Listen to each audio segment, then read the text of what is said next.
are such an asshole! Hey everybody, Asshole Consulting. God, look at the fucking double chin on me. Whatever he talked. Anyway, we're in Seattle. I'm not in Seattle. I'm in some northern suburb. I just drove along Highway 2 and got a nice hike in at the Wallace Falls State Park. And it was worth the $10 to go and do that. Anyway, got to catch up with some Asshole Consulting. You go to assholeconsulting.com if you have questions. The young man writes, Elder Aaron Clary, recently, I'm going to try and keep him as anonymous as possible, recently started a new job at a small company in between HR policies due to a larger company merging with it. Strong signals given from attractive female employee, we'll call her Greta, since day one, but ignored due to experience with such how situations can go wrong. Another attractive female employee, we'll call her Greta 2. I don't want to give any identification. Arrives actively flirting with single male co-workers, including me. Male teammate informs me that Greta 2, the second one, gave him her number and they would be seeing each other that weekend. Slightly jealous.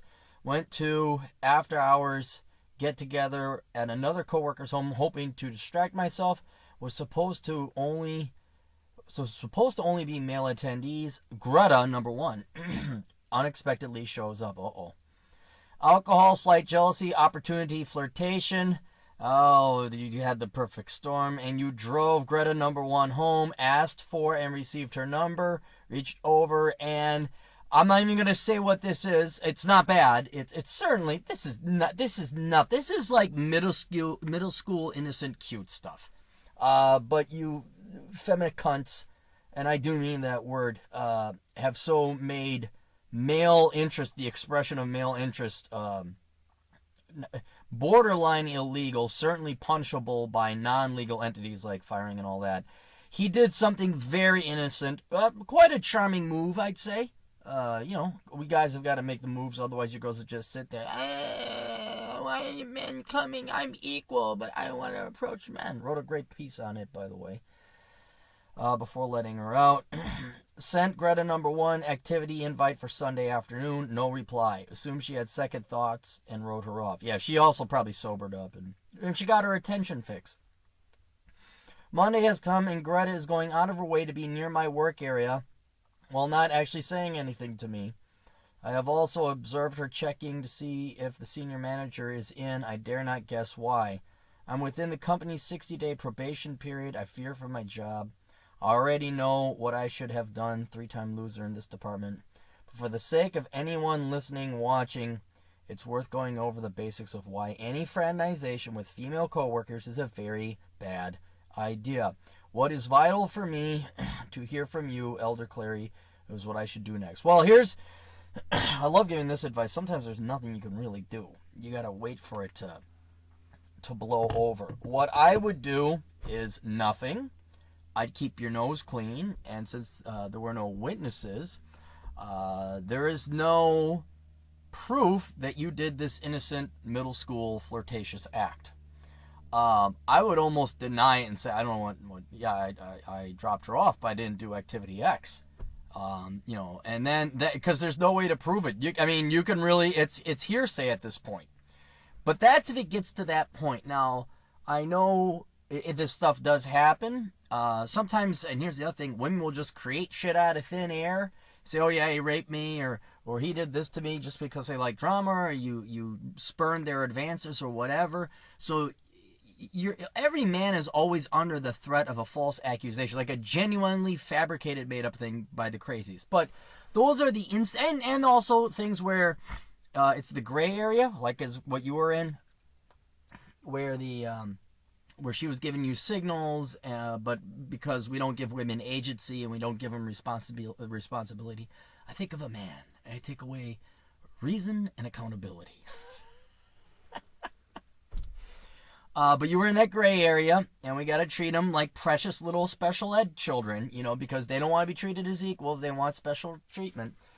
So you're in that gray area but even then, the majority of those don't They don't happen. So I would not worry about it. Now, what you can do is you can investigate her, and not stalk her, and don't look her up on Facebook. But what do you know about her already? Does she go to church? Is she a typically conservative? Or is she your typical average girl? Okay, well, you probably don't have much to worry about. But if she belongs to, like, Now, and she has a Bernie Sanders socialist bumper sticker on there, or my favorite one, women make great leaders, you're following one, yeah, that might be a problem. That might be something to worry about. But here's the thing. It's out of your control. There's nothing you can do, so don't worry about it. I know that's hard to say, but if you can master this skill where you don't worry about things that are out of your control, your life will go a lot easier, because there's going to be some shit that goes really bad. So in your particular situation, the only thing you can do, keep your head low.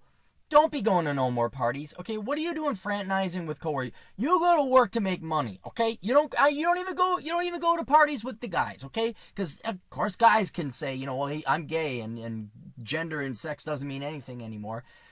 You go to work for work. You make your money, and then you go to fuck home. You go hang out with your other buddies. You go hang out with your real friends. All right. I know it's tempting because you have a critical mass of people there to socialize at work. That's where you are during the daytime. And in the olden days, that's how it worked. Now, guess what? You got the internet, you got Meetup, you got you go do something else. You go play Texas Hold'em poker, you learn to solve anything, but hanging out with that is work. All right. So that's going forward. Let us learn that lesson. Now, the lessons for all the boys out there. You kind of know it, but let's go over the basics again. The number one thing in your life is you, okay? If you're dead, incapacitated, miserable, the rest of your life don't matter, and you got to focus on you. And one of the key things, think of Maslow's hierarchy, if you don't know what that is, you can't pursue the loftier aims and goals of life, like self-actualization, hobbies, family, love, socializing, if you got to worry about fucking food, shelter, and clothing. All right? And if you don't have food, if you don't have money coming in, you're fucked. Everything else in your life doesn't matter. I love how people who either have rich, fucking spoiled cunty parents from the suburbs, or they're on the government dole, or they're just fucking rich. They, well, money isn't everything. Yeah, actually it is fucking everything if you don't have it. So money solves a lot of motherfucking problems. I don't care what these fucking spoiled cunts say in this country. Money, if you've had it, you don't know what it could solve down on the lower income class level. So if you're a regular guy, especially for you younger guys, you millennials got it really hard. You got an uphill battle. You got a ton of debt. The economy sucks. You got to make some money. You might want to live a little bit too. Money is very fucking important. And if you lose your source of income, you are fucked. Okay? So you do not risk anything. Anything. I don't care if the world's hottest big-titted redhead, I know maybe you don't like redheads, but I do. The world's biggest titted redhead with the longest legs and those, my God, I'm a demon in the sack eyes. There was one gal at a national park. I was like, hi. Like, whoa, you. That girl, she shows up at your office and says, I will suck your dick right. I will get, no. That's your job. That's your lifeline. And besides which, then she's a succubus. There's something wrong with a girl who's that hot coming up in office. So there's other problems wrong with that scenario. But guys say, hey, you know what? We're going to have scotch and poker. Even if it's the guys. I'd be like, yeah, no thanks. I keep work and pleasure separate. So that is the number. I don't just say, do this, don't do that. Do this, don't do that. It's very important to understand why. Okay? Everything in your life is riding on it. There are many, many other women out there. There are many, many other venues by which you can meet them. You do not shit where you eat. Okay? Do not date girls at work. Other reasons, it can mar your resume, your profession, where it's like, yeah, I mean, you want to, okay, who do resumes go to? Do they go to STEM-educated males with 10 to 20 years experience, and they know the value of picking talent and excellence? Fuck no. They go to 23-year-old HR ditzes who are fully steeped and indoctrinated in this leftist feminist bullshit of I'm a victim, men are just grabby, feely type things, and the slightest expression of interest, no matter how innocent, can be construed as sexual harassment, all right? If they see that you got marked or that there was a disciplinary action or how somehow it even gets out that you were laid off or fired because of sexual harassment or anything to do with inappropriate behavior at work, you're not going to get, your resume is definitely not getting through at least 80% of the gatekeepers of today's employers. Now, that's actually kind of a blessing in disguise, I'd say, because you don't want to work for those type of companies anyway. You should be going directly to a hiring manager. But still, that's another big reason not to shit where you eat when it comes to dating. And then, it's just, work is going to be stressful enough. Do you want to dick around with having some kind of, romantic, like, what are the chances the relationship works? The vast majority of relationships fail. Now you got some jaded, bitter psycho bitch. I mean, that's the worst case scenario if she's psycho. But let's just say you're uncomfortable. You're adding stress to an already stressful situation that you should be focused on for work. All right? So work is your sanctum. Work is your temple. Work is where you go to clock out your brain, deliver 10%, make your baby boomer Excel impaired boss fucktard happy with your moderate accomplishments. You get your check, you go home, and then you whip your dick out and you go and spray as many women as you can with your seed. But for now, you keep it in your fucking pants. You don't fuck around at work. You don't dick around at work, literally. You just go to work. I mean, and there's some guys who, they record their conversations. That might be a good idea, is to have an MP3 player, recorder. Record every conversation. Maybe get a hidden camera because bandwidth and memory is getting cheap enough you can do that.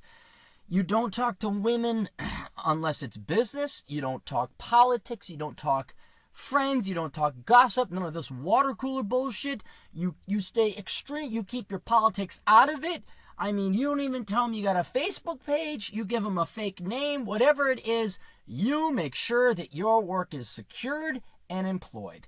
And then women, you go hunt for somewhere else, okay?